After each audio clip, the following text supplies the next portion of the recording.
할렐루야. 오늘 함께 예배한 우리 모든 청년들과 우리 모든 성도님들께 하나님의 은혜와 평강이 함께 하시기를 축원을 드립니다. 우리가 사순절에 예배하고 있는데요, 나를 위해 이 땅에 오셔서 죽으신 그 예수님의 삶과 죽음의 의미를 깊이 만나는 그런 예배가 되었으면 좋겠습니다. 우리 옆에 분들한테 이렇게 한번 인사했으면 좋겠어요. 하나님이 당신을 위해 오셨습니다. 이렇게 인사하겠습니다. 네, 정말로 우리를 위해 오셔서 우리를 위해 자기 생명을 아낌없이 주신 예수님의 사랑, 우리가 함께 생각하며 이 사순절을 지났으면 좋겠어요. 특별히 우리 유비크 청년부의 신앙의 가치인 유비크 밸류와 십자가를 연결해서 하나씩 살펴보고 있습니다. 첫 번째 주에는 믿음과 십자가에 대해 생각해 봤죠. 그래서 십자가는 우리가 믿는 믿음의 내용이고 또한 믿음을 지키는 능력이 된다, 이렇게 했습니다. 그래서 우리가 자기 확신에 빠지지 않고 오직 예수님이 지신 십자가를 믿을 때에 흔들림이 없이 살아갈 수 있습니다. 두 번째 주에는 사랑과 십자가에 대한 이야기를 했습니다. 이 십자가는 하나님이 나를 사랑하신다라고 하는 것에 증거가 되었고, 예수님이 자기 생명을 내어주심으로써 구원을 이룬 것처럼 우리도 자기를 포기하고 희생할 때 비로소 사랑이 시작된다라고 하는 말씀을 나누었습니다. 우리 유비크 청년들과 일상광림교회 모든 성도님들이 정말 그 십자가를 바라볼 때마다 이 믿음과 사랑을 기억하고 또 늘 그것을 품고 살아갈 수 있기를 주님의 이름으로 축원을 드립니다. 오늘은 사순절 세 번째 주일인데요, 유비크 밸류 중에서 세 번째인 비전과 십자가에 대해서 함께 생각해 보려고 합니다. 그 첫 번째는 비전을 정하는 것보다 그것을 향해 걸어가는 게 훨씬 더 중요하다라고 하는 거예요.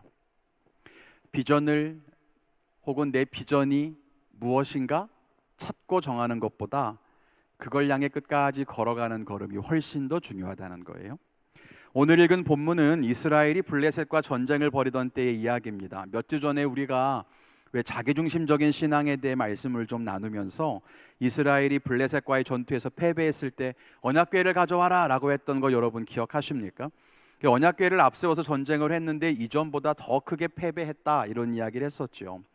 하나님의 뜻과 상관없이 자기 마음대로 언약궤를 가져와서 전쟁을 했다가 전투에서도 패했을 뿐만 아니라 언약궤를 블레셋에게 빼앗기고 말았습니다. 이스라엘에게는 치욕스러운 일이지만 블레셋에는 대단한 승전이었죠. 그래서 블레셋 사람들은요, 자기들이 섬기는 다곤이라고 하는 신이 있는 그 신전에 이 언약궤를 가져다가 놓은 거예요. 그러니까 자기 신 앞에 전리품을 진상했던 겁니다. 그런데 하룻밤 잠을 자고 일어나 보니까 이 다곤의 신상이 마치 언약궤에 절을 하는 것처럼 엎어져 있는 거예요. 그래서 이상하다, 그리고 다시 신상을 세웠는데 그 다음날 아침에는 신상이 엎드려 있었을 뿐만 아니라 저렇게 머리와 손목이 잘려져 있는 겁니다. 그러니까 아무래도 불안하잖아요. 그래서 블레셋 사람들이 이 언약궤를 다른 곳에 옮기기로 한 거예요. 그런데 가는 곳마다 저런 일들이 반복되기도 하고 또 블레셋 사람의 땅마다 도시마다 독한 종기가 번지기 시작합니다. 결국 이 부정한 언약궤를 다른 도시로 옮길 때마다 이런 일들이 벌어지자 블레셋 사람들은 이것을 다시 이스라엘로 돌려보내기로 결정합니다. 그런데 그냥 곱게 돌려보내기는 싫은 거예요. 그래서 한 가지 꼼수를 부립니다. 언약궤를 수레에 싣고요, 그 수레를 방금 새끼를 낳은 암소에게 끌게 하는 겁니다. 이끄는 사람도 없이 그냥 암소끼리 수레를 끌고 알아서 가라는 거예요. 이 암소는 수레를 한 번도 끌어보지 않았기 때문에 이 멍에가 불편한 거예요. 그리고 방금 새끼를 낳았기 때문에 본능적으로 젖이 부풀어 오르면 새끼를 먹이려고 새끼를 찾는단 말이죠. 그럼 어떻게 될까요? 암소들이 이스라엘까지 안전하게 언약궤를 끌고 가지 못하고 난리를 쳐서 수레가 엎어지든지 뭐 그러지 않겠습니까? 만일 이런 일이 일어나서 수레가 엎어지거나 언약궤가 이스라엘까지 가지 못한다면 다곤 신상이 엎어진 것도 이 땅에 종기가 있는 것도 다 그냥 우연이 된 일이야 라고 생각하자. 그런데 만약 진짜로 저 소들이 그런 모든 문제에도 불구하고 끝까지 걸어가서 이스라엘에 잘 도착하면 그건 진짜 이스라엘의 하나님이 살아계시고 그 하나님이 우리에게 재앙을 주신 거라고 생각하자, 이렇게 블레셋 사람들이 마음을 먹었다는 겁니다. 그러니까 블레셋 사람들은 이미 언약궤가 제대로 이스라엘로 복귀하지 못할 많은 장치들을 만들어 놓았던 거죠. 그런데 그들의 뜻대로 되지 않아요. 이 암소들이 진짜 끝까지 수레를 끌고 이스라엘 땅을 향해 걸어갑니다. 새끼들이 우는 소리를 들어도 흔들리지 않아요. 울면서도 끝까지 갑니다. 수레와 멍에의 불편함에도, 자기를 찾는 새끼의 울음소리에도 자기가 가야 할 길을 걸어가죠. 이전에도 청년부에서 한번 이 본문으로 설교한 적이 있는 것 같은데요, 저는 이 베세메스의 암소 이야기를 너무 좋아해요. 슬프지만 무언가 좀 비장하기도 하고 결연한 그런 감동을 받습니다. 그래서 힘들 때나 지칠 때 가끔 이 말씀을 묵상합니다. 힘들어도 흔들리지 않고, 되돌아가지 않고, 좌로나 우로나 치우쳐 다른 길을 찾지 않고 울면서 묵묵히 참으며 가야 할 길을 걸어가는 것이 참 감동스럽기 때문이에요. 그런데 이 암소의 모습이 예수님의 모습과 닮아 있다는 겁니다. 예수님이 이 땅에 오셨습니다. 그리고 우리를 위해서 대신 죽으시기 위해 고난의 길을 걸어가시죠. 여러분, 예수님이 이 땅에 사람으로 태어나셔서 살았던 그 인생이 영광스럽고 대단해 보이십니까? 많은 사람들이 따르고 기적을 일으킬 때마다 사람들이 막 환호하고 그랬다고 해서 예수님 가신 길이 순탄한 길은 아니었습니다. 예수님을 비난하는 사람들, 죽이려고 하는 사람들이 곳곳에 있었죠. 예수님이 보여주는 기적에는 환호하지만 말씀을 가르치시고 순종을 말씀하실 때에는 떠나는 사람들이 많았어요. 그리고 무엇보다 고난당의 죽음의 길을 걸어가실 때 얼마나 힘들고 괴로우셨겠습니까? 그렇지만 예수님은 물러서지 않으셨습니다. 모든 것을 다 쓸어버리시고 다시 하늘로 올라가실 수 있었지만 그렇게 하지 않으셨습니다. 그렇게 하실 능력이 없어서가 아닙니다. 예수님이 걸어가야 할 길이, 예수님이 다다라야 하는 목적지가 어디인지를 분명하게 알고 계셨기 때문입니다. 그래서 예수님은 그 길을 마다하지 않고 울면서 그 길을 끝까지 걸어가십니다. 베세메스의 암소처럼 그랬어요. 많은 청년들이 비전에 대해서 상담을 합니다. 어느 길이 하나님이 원하시는 길인지를 제게 묻습니다. 물론 하나님이 여러분에게 특별하게 정하신 어떤 길이 있을 수도 있습니다. 너는 정말로 교사가 됐으면 좋겠다, 너는 선교사가, 너는 가수가 됐으면 좋겠다, 그렇게 정하신 길이 있을 수도 있겠죠.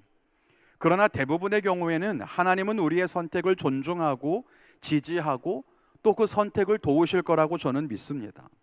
그래서 청년들에게 그렇게 얘기해요. 네가 기도하고 하나님이 주시는 은혜 안에서 결정하는 선택이 하나님의 뜻이라고 생각해라.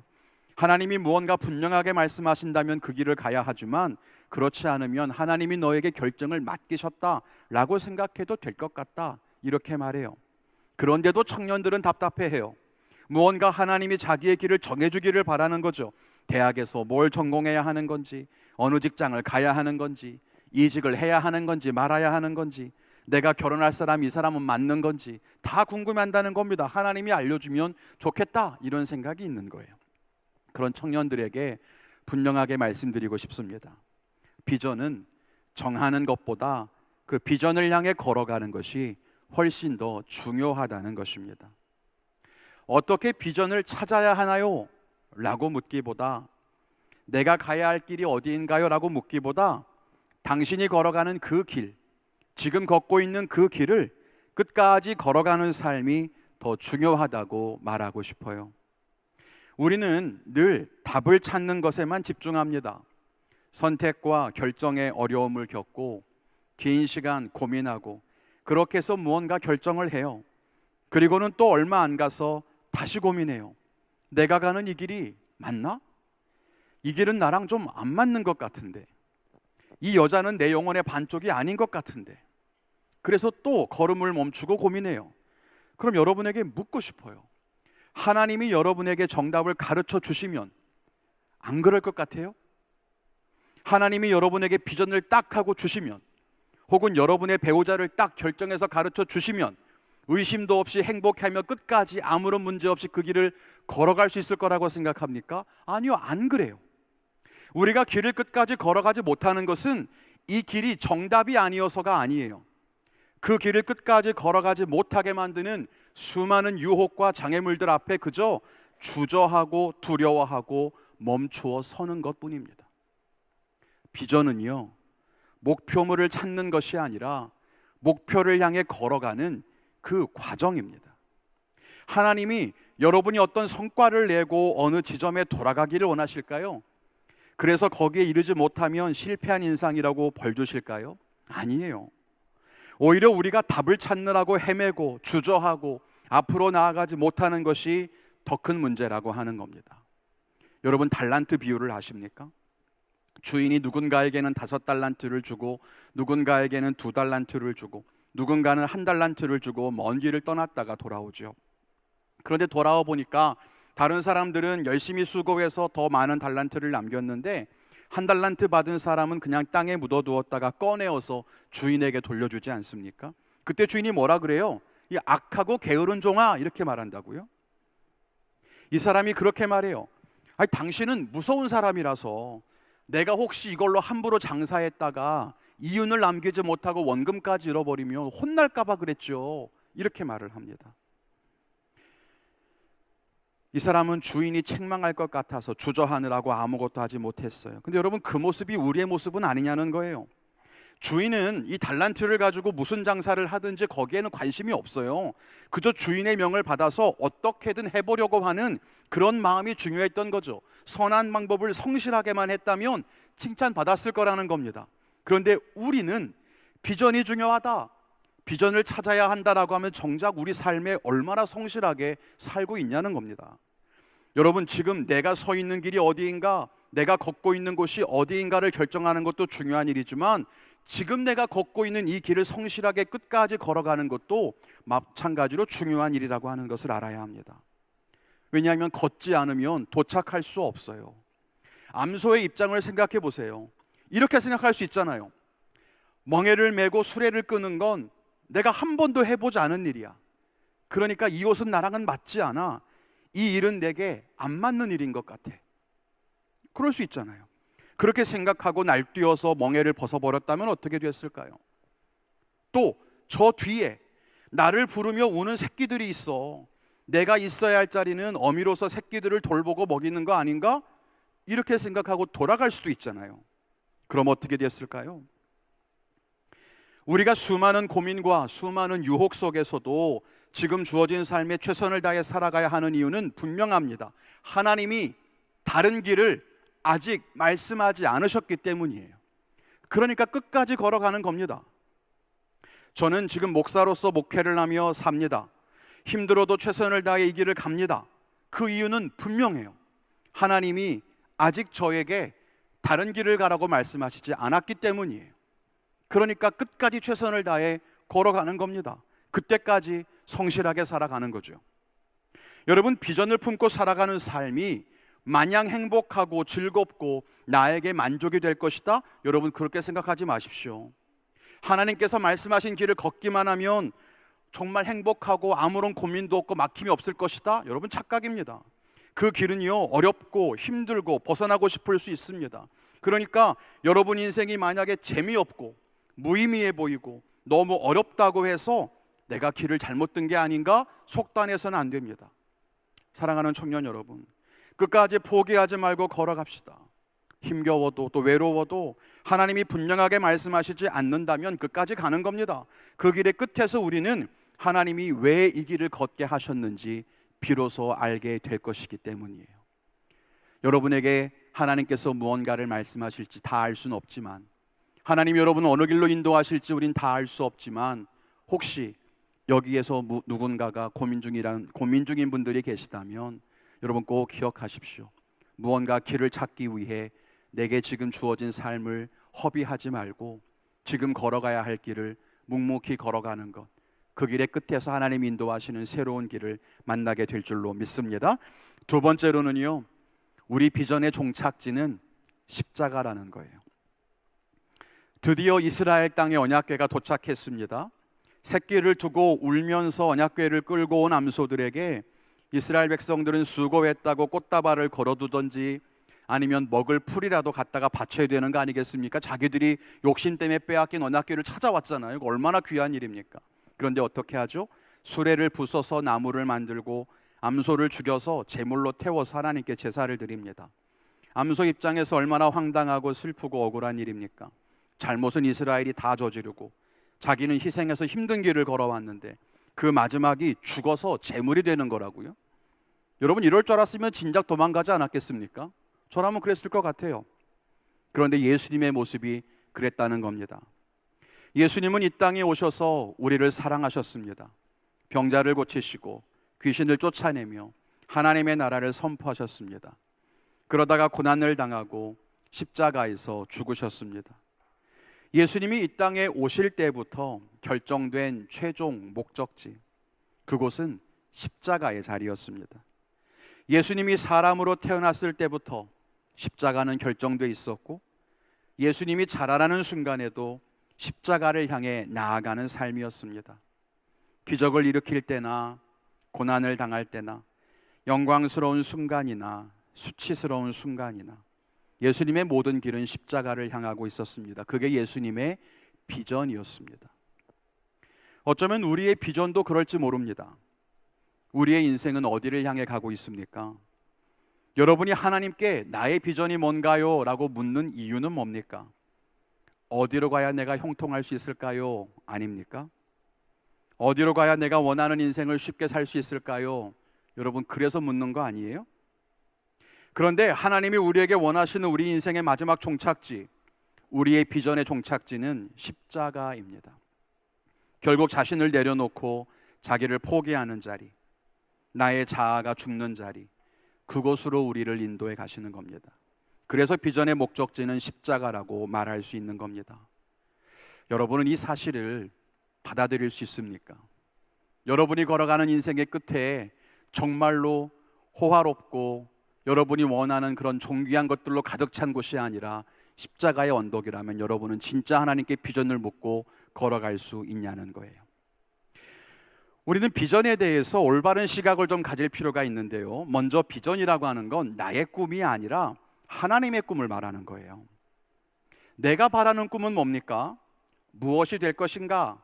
아니면 어떻게 살고 싶은가? 이런 거죠. 요즘 초등학생들의 꿈은 건물주라고 하던데요, 뭐 그런 게 꿈인 거예요. 내가 무슨 직업을 가지고 어떻게 살 것인가. 그런데 하나님의 꿈은요, 무엇을 이룰 것인가에 있습니다. 하나님은 우리가 어떤 직업을 갖든 그게 중요하지 않습니다. 그걸 통해 무엇을 이룰 것인지, 하나님이 원하시고 기뻐하시는 일들을 이루는 게 훨씬 더 중요한 거예요. 그래서 하나님은 당신이 이직을 하든 하지 않든, 당신이 의료계에 있든 교육계에 있든 그건 중요하지 않아요. 당신이 거기에서 하나님의 뜻을 이루고 천국을 세워가고 사람들에게 복음이 전파되기를 원하시는 거죠. 그게 하나님의 비전이라고 하는 겁니다. 나의 꿈을 비전으로 삼은 사람은 점점 더 분명하고 굳건하게 자기가 원하는 것을 세워갑니다.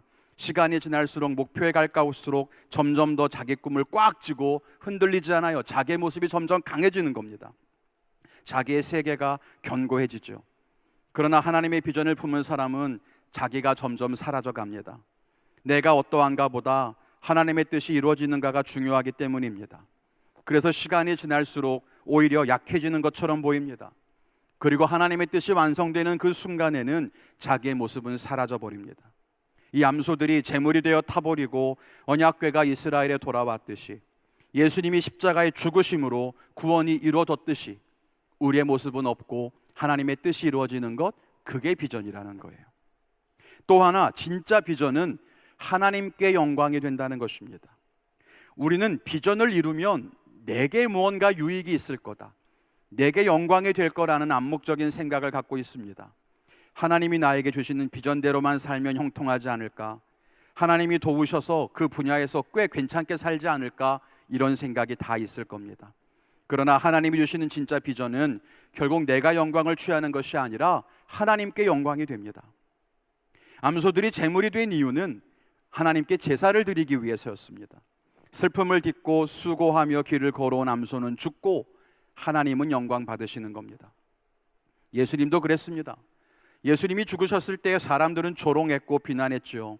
그러나 하나님께는 그것이 영광이 되었습니다. 구원이 완성됐기 때문입니다. 그게 비전인 거예요. 십자가는 세상에서는 조롱이었고 형벌의 상징이었습니다. 그러나 하나님께는 구원의 완성이었습니다. 비전은 그런 겁니다. 비전은 세상적인 관점에서는 매력적이지 않을 수 있습니다. 오히려 그것을 선택하면 조롱당할 수 있습니다. 그래도 여러분은 진짜 하나님의 뜻을 묻고 비전을 찾고 싶습니까? 그 비전에 여러분은 아무것도 얻는 것이 없고 오직 하나님께만 영광이 되어도 괜찮습니까? 그게 비전의 끝이요, 비전의 목적지입니다. 그리고 우리가 가야 할 비전의 목적지는 우리를 완전하게 내려놓는 그 십자가의 자리라고 하는 사실을 우린 결코 망각해서는 안 된다는 겁니다. 우리가 이 사실을 기억해야 합니다. 여러분은 어디를 향해 가고 있습니까? 세상에서 높은 자리? 돈과 권력을 쥐고 세상을 편하게 사는 곳, 여러분 그곳을 향해서 가고 있습니까?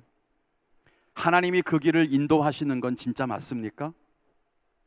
주님이 그 길에 동행하시며 여러분과 행복하게 그 길을 걷고 계십니까? 혹시 주님은 우리를 다른 길로 인도하시려고 하는데 우리가 과감히 뿌리치고 세상의 길을 걸으려고 하고 있는 건 아닙니까? 어떤 사람이 이렇게 물어요. 목사님, 부자로 사는 게 죄는 아니잖아요. 맞아요. 부자로 사는 게 죄는 아니에요. 하나님은 우리가 부자로 살도록 그렇게 도우실 수도 있습니다. 부자로 사는 게 죄가 아니라 부자로 살고자 하는 욕심을 버리지 못하는 게 죄죠. 부자로 사는 게 죄가 아니야 라고 스스로를 위로하면서 여전히 가난하게 사는 길은 선택하려고 하지 않고 부자가 되는 길만 걸어가려고 하는 것, 그게 죄인 거예요.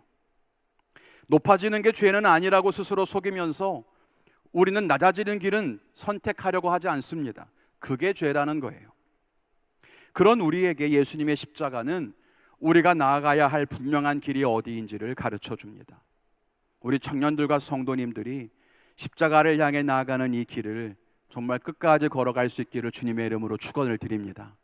그게 우리의 비전의 마지막 자리라고 하는 걸 꼭 기억하세요. 여러분이 정말 하나님의 뜻과 비전을 묻고 싶으시다면 그 길의 끝에 무엇이 있는지를 분명히 알고 구하셔야 하는 겁니다. 그 길의 끝에 부귀영화가 있을 거라고 생각하지 마십시오. 그 길의 끝에 여러분이 원하는 무언가가 있을 거라고 생각하지 마십시오. 하나님은 우리를 반드시 그곳으로 이끌어 가실 것이기 때문입니다. 이제 말씀 맺겠습니다. 예배팀은 나와서 기도와 찬양을 준비해 주시기를 바라고요. 오늘 말씀이 여러분들에게 무겁고 또 어려웠을 거라고 생각합니다. 비전의 목적지가 십자가라니, 우리가 결국은 죽어야 한다니, 이거 세상에선 이해할 수 없는 이야기죠. 그런데 여러분에게 좀 묻고 싶어요. 여러분은 하나님이 여러분을 사랑한다는 사실을 진짜 믿으십니까? 그렇죠. 못 믿는 것 같긴 하네요. 다시 한번 물어볼까요? 하나님이 여러분을 사랑하신다는 건 믿습니까? 하나님이 사랑하시는 아들과 딸인 여러분을 포기하지 않는다는 것도 믿으십니까?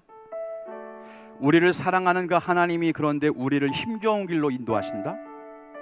우리를 이끄시는데 그 길의 끝이 십자가다. 이걸 어떻게 받아들여야 할까요? 고민되시죠? 여기에서 우리에게 생각의 전환이 좀 필요합니다. 하나님은 우리를 십자가로 인도하신다. 그런데 십자가는 고통과 절망이다. 그러니 하나님은 우리를 고통과 절망으로 이끄신다. 이 3단 논법은 세상적인 관점이에요. 이걸 믿음의 관점으로 바꾸면 이렇게 달라집니다. 하나님은 우리를 선하게 인도하신다. 하나님은 우리를 십자가로 인도하신다. 그러니 십자가는 선한 것이다. 여러분, 이게 믿음의 3단 논법인 거예요. 출발점이 어디인가, 믿음의 시선이 담겨 있는가에 따라 십자가는 고통과 절망이 될 수 있고, 고통과 절망으로 이끌어 가신 하나님은 나쁜 사람이 될 수도 있지만, 믿음의 시선으로 바꿔보면 십자가는 선한 것이고 하나님은 반드시 우리의 길을 그곳으로 인도하셔서 선하고 완전하신 뜻을 이루실 것이라고 하는 믿음이 되는 거예요. 이게 우리가 기억해야 하는 믿음의 생각입니다. 이 마음을 가진 사람이 비전의 길을 걸어갈 수 있습니다. 우리 청년들이 살아갈 인생이 참 힘들죠. 그렇지만 여러분이 어느 곳에 있든지 하나님이 여러분을 이끄신다면 그것이 가장 복되고 아름다운 길이라는 사실을 분명히 기억하시기를 축원합니다. 경제적으로 풍요한 것이 행복하다면 여기에 모인 우리는 대부분 다 지금 불행한 인생입니다. 몸이 건강하고 마음이 건강해야만 행복하다면 여기엔 우리 모든 사람은 다 불행합니다. 내 마음에 낙심도 있고 불안도 있고 두려움도 있으니까 그런 게 없는 게 행복이라고 한다면 여긴 다 불안한 사람 천지예요. 그러나 여러분, 하나님 안에 있는 사람이 행복한 겁니다 라고 하는 걸 믿는다면 우리 모두는 행복한 사람입니다. 여러분이 어떤 삶을 살든지 여러분은 행복한 사람입니다. 이건 단순히 여러분을 위로하려고 하는 말이 아닙니다. 고난의 길을 걸어도 그것이 비전의 길이라면 정말 행복하다는 걸 여러분들이 알았으면 좋겠어요. 그 비전의 끝에서 십자가를 만난다면 당황하고 두려워할 것이 아니라 내가 올바로 왔구나, 내가 진짜 주님 따라왔구나, 그런 마음으로 감사해야 되지 않겠어요? 주님을 따라 길을 걷는다고 따라왔는데 가보니 돈과 권력만 가득하다면 그게 어떻게 주님을 따라간 길이 되겠어요? 그 길의 끝에 십자가를 만났을 때 주님 진짜 내가 맞았나 봐요. 참 힘들었는데 진짜 여기까지 제가 왔어요. 여러분, 그렇게 이야기할 수 있으려면 그 끝에서 십자가를 만나야 되는 거예요. 여러분이 세우는 꿈과 비전 가운데 세상적인 욕망이 아니라 진짜 하나님의 거룩한 꿈이 담겨있고 예수님이 우리를 위해 포기하지 않았던 그 십자가가 여러분의 인생의 그 끝에서 반드시 세워져 있기를 주님의 이름으로 축원합니다. 그래서 이 시간에 우리 찬양할 때 우리 스크린을 올리고 십자가를 바라보면서 정말 찬양했으면 좋겠거든요. 혹시 여러분 지금 당장 결단할 수 있을지 모르겠지만 그래도 내가 걸어가는 길 끝에 십자가가 있었으면 좋겠는 청년들, 내가 십자가를 향한 비전의 길을 걷기를 원하는 분들이 계시다면 우리 일어나서 십자가를 바라보면서 그렇게 찬양하고 기도하면 더 좋을 것 같아요. 내 길의 끝에 나는 비록 연약하지만 저 십자가를 만나기를 원합니다. 내 평생 살아가는 그 길의 끝자락에서 세상 사람들이 다 원하는 그런 것이 아니라 주님이 짊어지고 가신 십자가를 나도 보기를 원합니다 라는 마음으로 함께 찬양하고 기도할 청년들은 함께 자리에서 일어나 찬양했으면 좋겠습니다.